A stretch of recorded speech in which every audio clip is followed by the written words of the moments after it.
Today, down, markets are down.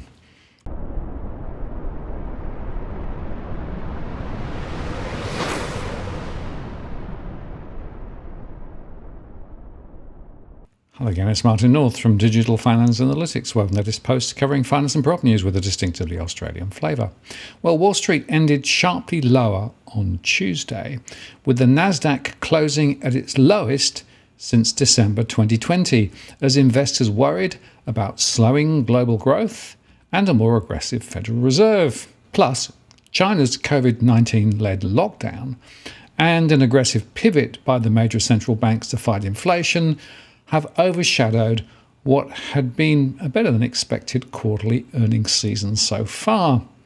Specifically, the fear spreading through financial markets reflects lower growth projections for China, the world's second largest economy. Barclays has downgraded its forecasts following prolonged lockdowns across the country to stem the spread of COVID-19. The UK Investment Bank now anticipates growth this year of just 4.3%, well below the 5.5% official target. Harsh restrictions in Shanghai over the past month have weighed on consumer spending, manufacturing, and the housing market, and similar lockdowns are expected to spread through Beijing as the country sticks with its zero-case approach to the pandemic. Threats to China's growth outlook, thanks to its COVID-19 policy, and also by its regulatory clampdown and the property developer leverage train wreck, trumps all as far as financial markets are concerned, said Jeffrey Halley, senior market analyst at Onya. Tesla slumped 12% after investors worried that chief executive Elon Musk might sell some of his stake in the electric car maker to help pay for his $44 billion deal to buy Twitter, which was announced on Monday. Tesla contributed more than any other stock to the S&P 500 and NASDAQ steep declines. It was actually the steepest one-day drop for the NASDAQ since September 2020. The tech-heavy index has now fallen 22% from its record high close last November. Previously prized growth stocks have been hammered in recent weeks as investors fret about the impact of higher interest rates on their future earnings. Alphabet and Microsoft Corporation both dropped more than 4% ahead of their results after the closing bell. About a third of the S&P 500 companies are set to report this week. Alphabet fell another 6.5% in extended trade after its quarterly report disappointed investors. Apple, Wall Street's most valuable company, fell 3.7% on Tuesday's session ahead of its report on Thursday. Earnings broadly have been pretty good, but it hasn't really mattered very much to the overall stock story.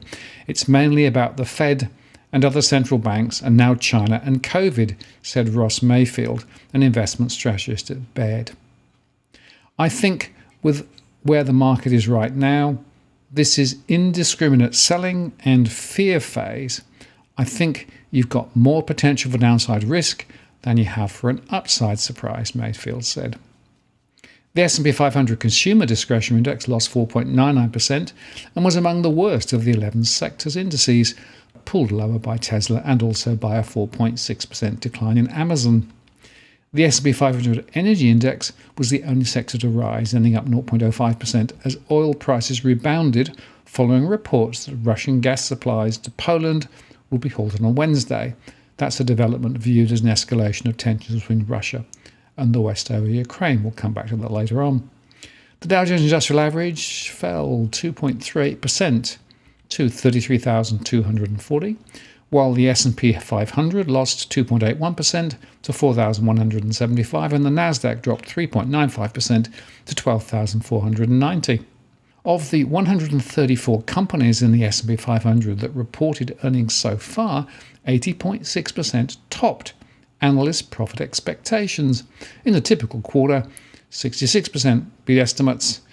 General Electric tumbled more than 10% after forecasting full-year earnings at the low end of its previous estimate, and United Parcel Service fell 3.5% despite reporting a rise in quarterly adjusted profits, while US hospital operator Universal Health Services slumped nearly 9% after its earnings missed estimates. And meanwhile, data showed that US consumer confidence edged lower in April, though households planned to buy automobiles and many appliances, which should help underpin consumer spending in the second quarter.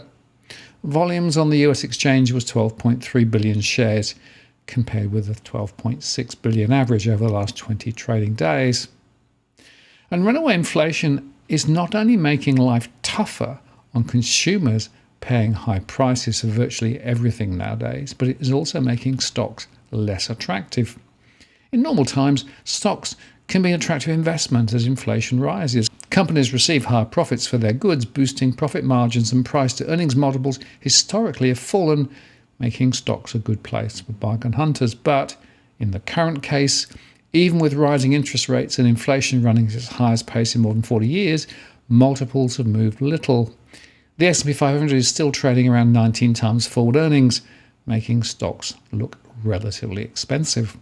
Looking through the prism of the S&P 500's dividend yield against the rate of inflation, the story does not appear to be a good one for equities either.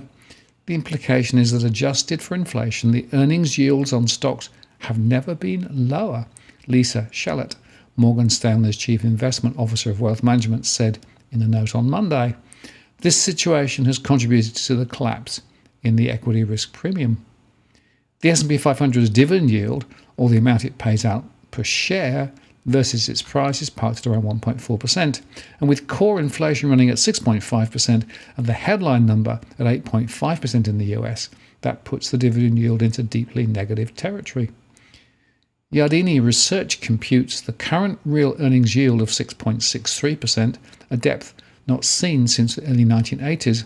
The same has been true for the equity risk premium, or the amount of excess return over safe haven investments. Falling premiums make risk less enticing, as investors can simply park money in cash or equivalents without all the risk.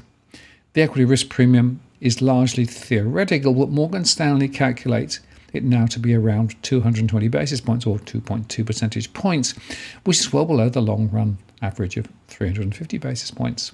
And Charlotte noted that the market has held up fairly well over the past month despite the inflation and valuation issues. Equity investors seem to believe at least one of three things. Inflation will be short-lived, earnings will prove more resilient than expected, and global investor flows will still come to the US because it's the best equity market, she said.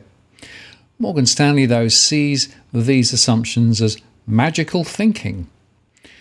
And Charlotte addressed the TINA theory, that there is no alternative to US stocks at a time when inflation is running high around the world. Such relative optimism around US stocks seems based on the belief that inflation will subside, corporate earnings will remain robust, and that US stocks are the best alternative in global portfolios, she said. Morgan Stanley's investment committee is less convinced, believing that risks around the real rates, valuations, earnings, market liquidity, inflation, and most recently the strong US dollar are worth discounting. Now, one bull case is that while the current inflation picture looks something like the early 1980s and its stagflation, some investors see key differences. For example, the 1980s economy was staggering through a double-dip recession as rates were rising, while few Wall Street economists see the US entering negative growth now. One reason for the recession was the Federal Reserve jacking up interest rates in an effort to lower inflation. The increases then were far more severe than what is expected from the central bank this time around, though the prospects of higher rates are still scaring investors. Ross Mayfield, investment strategy analyst at Baird, noted that even in 1982, stocks managed to rally despite the recession. More importantly, the market persevered the 1982 environment, rallying into year-end and ultimately kicking off a multi-decade bull market that lasted until 2000, Mayfield wrote. Even if we shorten the time frame a bit, the market rally and economic strength continued after 1982 ended. 1 year is a small sample size, and given the complexity of the world, there are certainly differences to be aware of, but we believe history can ground us when the future is unclear, he said. But I think we'll have to wait and see. Now, here in Australia, mining shares suffered one of their worst days since the pandemic began on Tuesday, tracking a decline in commodity prices and weighing on the broader market as investors digested the prospect of slowing Chinese growth. On Tuesday, the S&P ASX 200 closed the day 2.1% lower after trimming 155.3 points to close at 7,318. That's the fourth worst session of the year and the biggest one-day decline since late January. And the S&P All Ords lost 164 points to 7,604, down 2.1%. Materials and energy shares led the decline on Tuesday, following a drop in commodity prices. The materials sector, which is dominated by Australia's mining behemoths, dropped 5.1%. That's the biggest decline since May 2020, as worries mount that China, the country's top trading partner and long the engine of global growth, would begin to sputter. Shares in BHP, the largest locally listed company by market value, fell 5.8% to 45.66, while Rio Tinto dropped 4.3% to 108.76, and Fortescue Metals eased 6.9% to 19.76. Energy shares plunged 4%, the second hardest hit sector, after materials on a day marked by declines for all 11 share market sectors. The selling in Australian blue chips, of course, echoed the action the previous night in European markets, while US shares closed higher after initially trading lower at the beginning of the session, but that was a bit of an anomaly as we discussed yesterday. The price of iron ore fell nearly 10% to $135, having traded around $160 2 months ago as Russia's war on Ukraine swelled commodity prices globally. The price of oil also declined, with Brent crude dropping 5% to just below $100 US per barrel. Mining shares accounted for all but two of the top 10 biggest losers in the session, with the top spot going to tech group EML Payments, which cratered 38.6% to $1.67. The decline for the fintech reflected a downgrade for the company on slowing European growth. Mineral Resources fell 9.9% to 54.67. Sims dropped 9.5% to 2021. And Champion Iron tumbled 9.2% to $6.79, reflecting the pressure facing the materials sector. New Farm, the agricultural chemicals business, was one of a handful of bright spots for the market on Tuesday. The company's share gained 1.9% to $6.89 as investors signalled fresh calm about the company's exposure to Ukraine and Russia. The business said the two warring countries account for less than 2% of total group inventory. A New Farm said it expected to raise a one-off pre-tax provision of as much of $40 million that would not affect underlying earnings, and which are on track to reach between $320 million and $340 million for the first half of 2022. And shares in United Malt Group fell 5.4% to $4 following news before the opening bell that the company had faced sea, rail and road freight delays that had delayed sales and caused an $8 million hit to the business. The company said it had also faced higher input costs, including energy, and higher costs because of drought in Canada. The Aussie US dollar fell for the fourth consecutive day and recorded a fresh 2-month low at around 71.34, courtesy of a dismal market mood and a resilient US dollar, which extends its gains. At 71.22, the Aussie US dollar is aiming towards the 71 cents level. And on Wednesday, the ASX opened lower, and we can expect more falls on the markets as officials in Poland and Bulgaria say that Russia is suspending their country's natural gas deliveries starting today. The governments of the two European countries said on Tuesday that Russian energy giant Gazprom informed them that it was halting gas supplies. The suspension would be the first since Russian President Vladimir Putin said last month that unfriendly foreign buyers would have to pay the state-owned Gazprom in rubles instead of other currencies. Europe imports large amounts of Russian natural gas to heat homes, generate electricity, and fuel industry. The imports have continued despite the war in Ukraine. Around 60% of imports are paid in euros, the rest in dollars. Putin's demand was apparently intended to help bolster the Russian currency amid the war in Ukraine. European leaders said that they would not comply arguing the requirement for them to purchase rubles and then pay Gazprom violated the terms of contracts and their sanctions against Russia.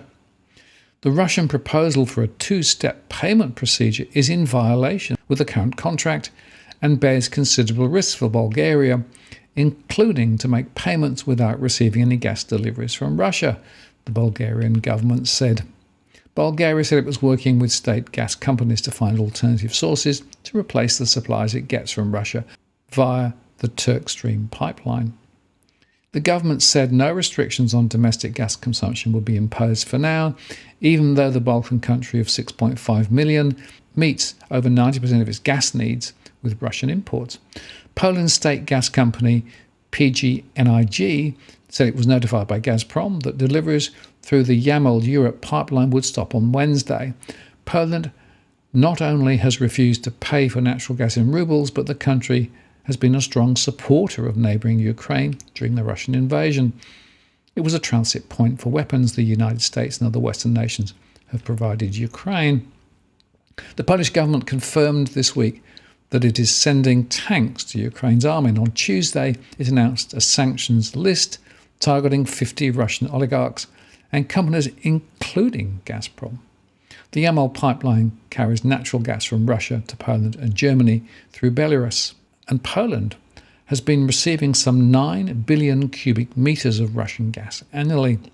Flowcharts published from the European Network of Transmission System Operators for Gas showed drastic drops of gas flows at entry points in Kondraty, a town in eastern Poland, and Voiskaye, which is in Belarus. The Russian news agency TASS cited Gazprom as saying that Poland must pay for its gas supplies under a new procedure.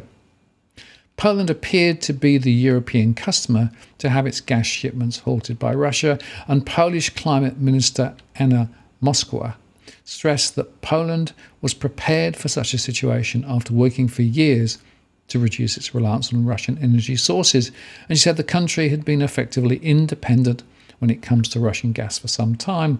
There will be no shortage of gas in Polish homes, she said. And the minister repeated that message at a news conference, saying appropriate diversification strategies that we've introduced allows us to feel on the safe side in this situation. Poland has been working since the 1990s to win itself off of Russian energy and is already on track to end its reliance on Russian gas this year. It recently moved to stop imports of Russian coal. And the government in Warsaw has urged other European countries to lessen their dependence on Russian energy sources. So you can see here that things are still playing out, that the markets are still trying to adjust to the new reality that we're seeing at the moment, and I think that you're going to expect more markets to drop lower ahead. The quantum of uncertainty that we are currently seeing is pretty remarkable, and this is of course before the Fed really gets heavy on interest rate rises, and yet inflation is burning hot, and so they will probably still go ahead with them. We are in interesting times. Now, if you're buying your home in Sydney's contentious market, you don't need to stand alone.